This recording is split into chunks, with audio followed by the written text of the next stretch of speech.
Hello everybody, this is Robert over at robertabrams.space. The thing I wanted to talk about today is meditation and how meditation can be used to really have these really beautiful, awesome experiences of peacefulness, getting to a place of what, strange enough, is called bliss that actually does exist. It's like really amazing amounts of happiness and just peacefulness all at the same time, but first, we have to come to a place of how to actually reach these states. Now, I'm someone who didn't really have teachers or trained under anybody. I'm such a very big skeptic. So I used to read lots of books, watch documentaries, and really kind of try to figure out what it was to me and what it meant. Because I'd hear about these amazing stories, these people that would have religious experiences, all sorts of things.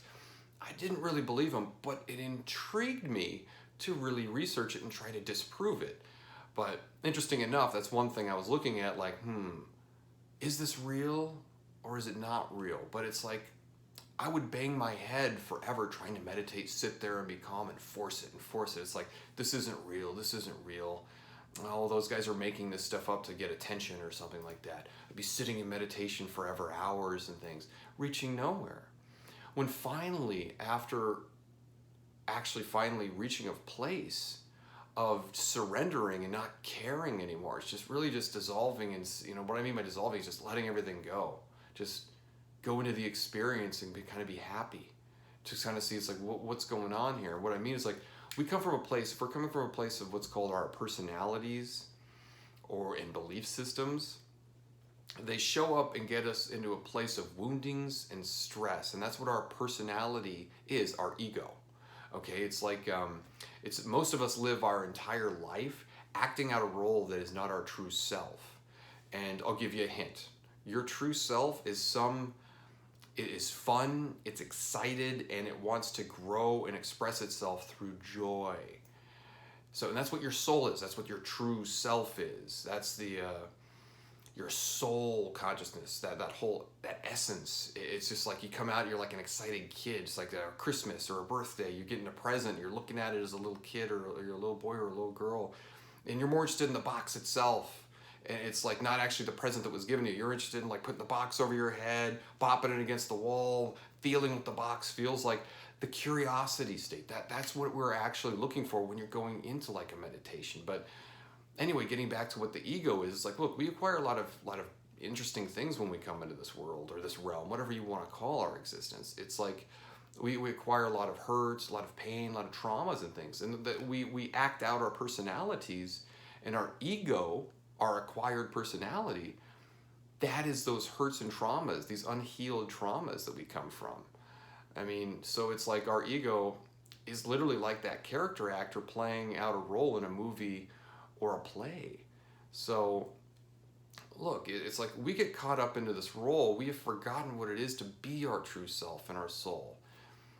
In other words, it's like when we come from this, it's like you have to understand, you have to try to find what your soul is actually trying to connect you with. I'll give you a hint.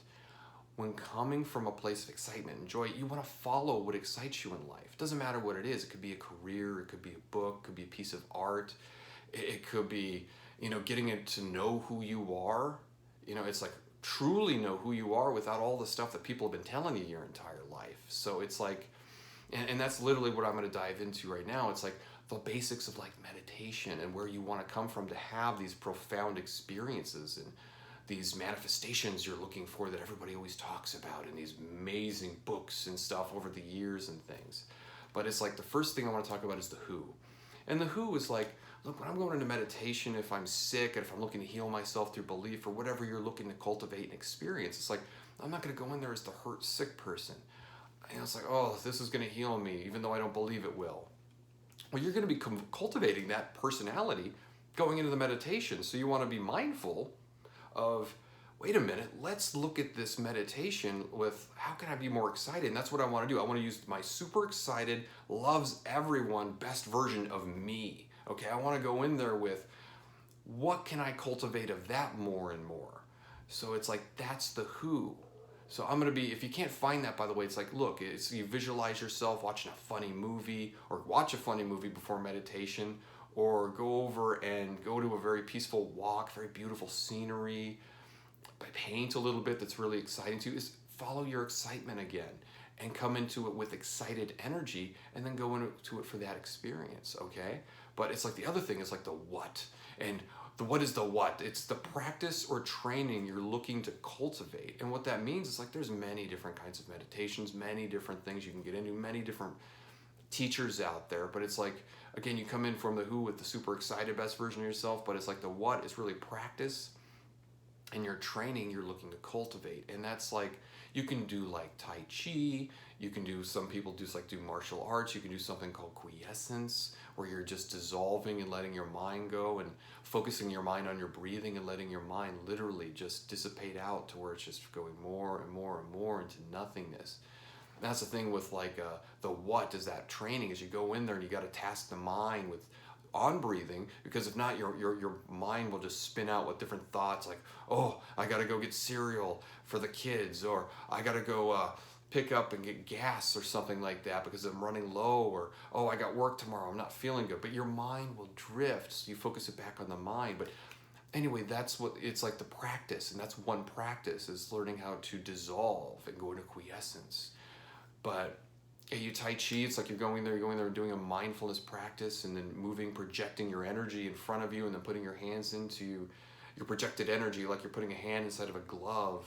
But that, again, that's another practice. And what are you looking to cultivate? Are you looking to cultivate more excitement, more lucidity, or something like that? But anyway, the next thing I want to cover is like the where. And the where is like a place that you want to train at, or it could be somewhere that's like a peaceful place, or it's beautiful. So it really puts you in that, again, excited, positive state to where you can reach these amazing states, okay? So it's like when you're going out there and you're using this training as like, or a good place as to the where we're getting into. It's like you're doing your training. Come from a place that's very peaceful, under a tree, in the grass, next to a lake, where you're not going to be disturbed. And if you don't have that, that's fine. You can do that in your mind.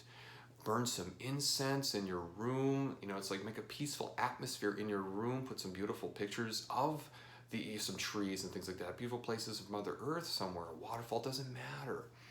It's all in what you're going to be perceiving and bringing into the actual exercise. But anyway, the next thing with that is like I wanted to go into the why. And the why is, it's like your personal goals. Are you looking to actually get to a place of, you know, you want to feel more alive, feel more energized, or literally like feel more human, or come from your true self? And what I mean by human, same thing as like your true self. You're going to feel more alive because you're letting go of all the stuff that isn't you, and you're finding yourself as finally being yourself, and you're like, ah, it's peaceful. This is who I am. And that is truly who you are, and you have to learn how to cultivate that. And that's the why you're going into that, your personal goal. And it could be different other personal goals, but it's like you could be going into it for prayer or something else like that. And that kind of leads us into your next thing. It's like what I want to talk about is like the how. The how is like, again, it's similar to like the who. It's like the joy. Practice more awareness in your life, and that's what the how is. So it's how are you practicing, okay? So it's like, are you bringing more joy in? Are you using it for prayer? Are you dedicating this actual practice that you're doing with meditation for more clarity? Or are you going in there looking to connect with your future self in mind? But these are the tools that are very simple. When you learn to come from these energies, they're very expansive. When you're coming from a sickness or something else state, you're contracting your energy, you're contracting it. We want to have you expansive energy, so you're actually able to achieve more of these enlightening experiences. You're lightening the load so you can go into this and be at a peaceful quiescence or whatever you're trying to cultivate experience. But surrender, have fun. If you have any questions, I am open. I do train meditation and many other different kinds of skills and things like that, like Qigong and such. But if you'd like to contact me, you know, robertabrams.space. And I hope this video has been informative and you can take something away from it, and please use it. So it's been extremely nice talking and sharing with you. Everybody have a great day.